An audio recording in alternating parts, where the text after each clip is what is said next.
सभी को जय माता दी दोस्तों। आज हम बात करेंगे माइंडटेक के बारे में। देखिए माइंडटेक एक अपने आप में बहुत ज़बरदस्त कंपनी है।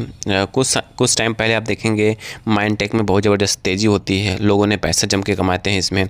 फिर उसके बाद आप देखेंगे कुछ दिनों से इसमें गिरावट भी हुई है और एक सेमीकंडक्टर बनाने वाली कंपनी है। और आप यहाँ पे देखेंगे इतनी भारी गिरावट के बाद कंपनी का रिजल्ट भी आ चुका है। तो यहाँ पे रिजल्ट को डिस्कस करने से पहले कंपनी के डिविडेंड के बारे में थोड़ा डिस्कस कर लेते हैं। तो यहाँ पे देखेंगे कंपनी ने अपने शेयर होल्डर को डिविडेंड भी डिक्लेयर किया है। ये रहा डिविडेंड के बारे में। तो यहाँ पे ₹1 पर इक्विटी शेयर के हिसाब से कंपनी डिविडेंड देगी, मतलब 10% का डिविडेंड देगी। मतलब ये जो फेस वैल्यू है ₹10 वाली फेस वैल्यू है, तो ₹1 कितना हुआ 10%। जी हाँ, तो कंपनी अपने शेयर होल्डर को 10% का डिविडेंड देने वाली है। कहीं आप शेयर होल्डर हैं या आप इन्वेस्टेड हैं तो आपको मिलने वाला है माइंडटेक का ज़बरदस्त डिविडेंड। जी हाँ, ₹1 पर शेयर के हिसाब से आपके अकाउंट में क्रेडिट कर दी जाएगी। तो चलिए अब हम बात करते हैं माइंडटेक के Q4 रिजल्ट्स के बारे में। देखिए क्या होता है, Q4 रिजल्ट्स अपने आप में एक ज़बरदस्त चीज़ें होती है। रिजल्ट अच्छा आएगा तो माइंडटेक में ज़बरदस्त तेज़ी देखने को मिलेगी, क्योंकि जब माइंडटेक भागता है तो आपको भी पता होगा कि वो जब भागेगा तो 10% 12% इस तरह का तेज़ी दिखाएगा, जब गिरेगा भी तो 5% 6% इस तरह गिरता हुआ दिखाई देता है। तो यहाँ पे रिजल्ट अच्छा आएगा तो माइंडटेक में ज़बरदस्त तेज़ी देखने को मिलेगा, वहीं रिजल्ट गड़बड़ आएगा तो सेलिंग प्रेशर भी देखने को मिल सकता है। डिस्क्लेमर के रूप में यहाँ पे कोई बाय सेल का रिकमेंडेशंस नहीं है, जस्ट एजुकेशन पर्पस इन्फॉर्मेशन को शेयर किया जा रहा है।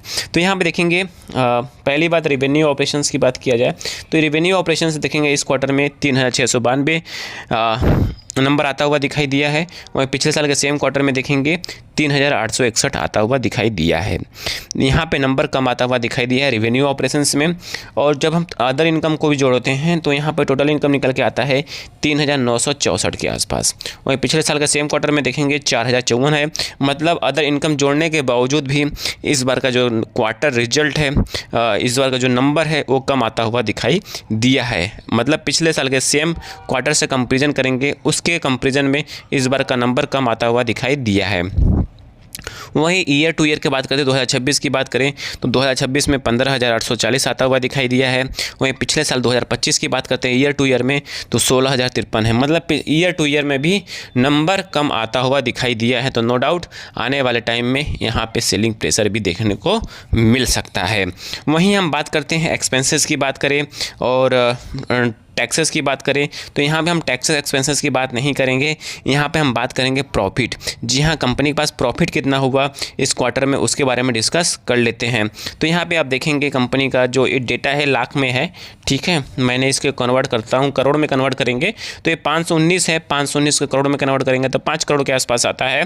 तो पिछले साल के सेम क्वार्टर में देखेंगे तो 7 करोड़ के आसपास आया है। मतलब पिछले साल के सेम क्वार्टर से कंपेरिजन में 2 करोड़ कम है। जी हाँ, वहीं ईयर टू ईयर देखेंगे तो ईयर टू ईयर में 1740 के आसपास है। वहीं आप 2025 की बात करेंगे 2025 में 1882 के आसपास है।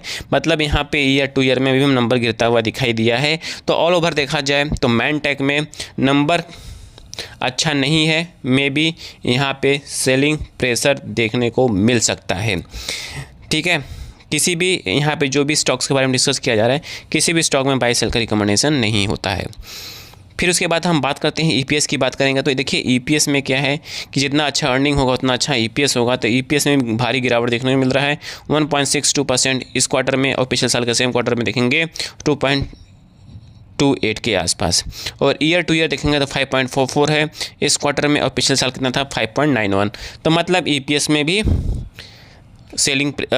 में भी नंबर कम आता हुआ दिखाई दिया है। तो सिंपल सी बात यह है कि आप कहीं शेयर होल्डर हैं, निवेशक हैं तो समझदारी दिखाइए और अच्छी जगह इन्वेस्ट करिए जहां पे पैसा अच्छा बनता है।